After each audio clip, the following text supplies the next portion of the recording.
This week's Torah portion gives us the story of Jacob's return from Laban's household into the land of Israel and his eventual reunion with his brother Esau.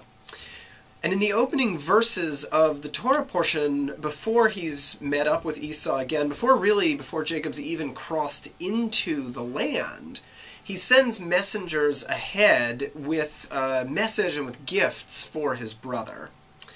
And he opens the message as follows: Im Lavan garti, I have stayed with Laban.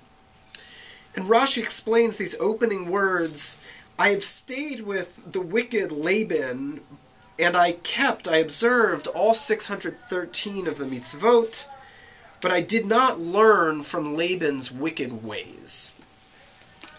It seems like this is a hard statement of Rashi's to understand. What is Jacob trying to tell Esau? If we accept the position of the classical rabbis that Esau was this totally wicked, evil person, and Jacob was the purely righteous saint, then why is Esau going to be impressed by Jacob's righteousness? Why does he care if Jacob did or didn't learn from Laban's ways?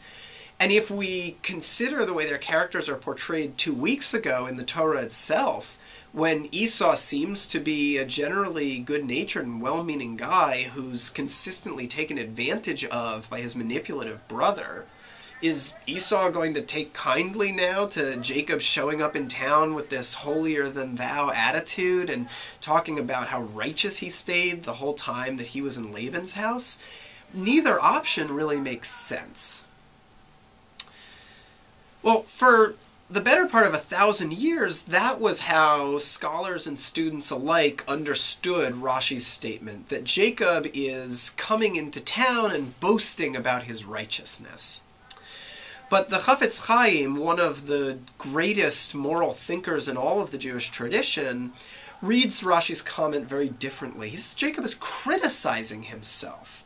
And he comes to Esau and he says, I lived with Laban for all of these years, and I kept all of the mitzvot, but I didn't learn from Laban's wicked behavior. What didn't he learn from Laban's wicked behavior? Laban was passionate about wickedness. He was all about doing bad stuff. And although Jacob was keeping the mitzvot, he was never able to match the effort and the passion that Laban put into his wickedness.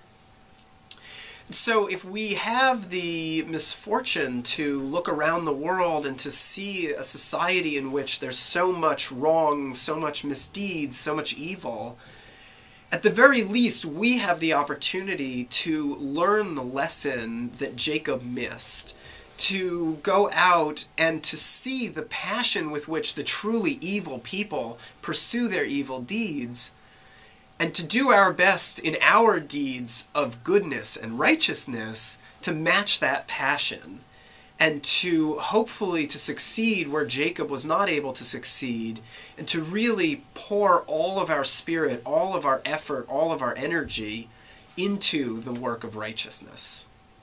Shabbat Shalom.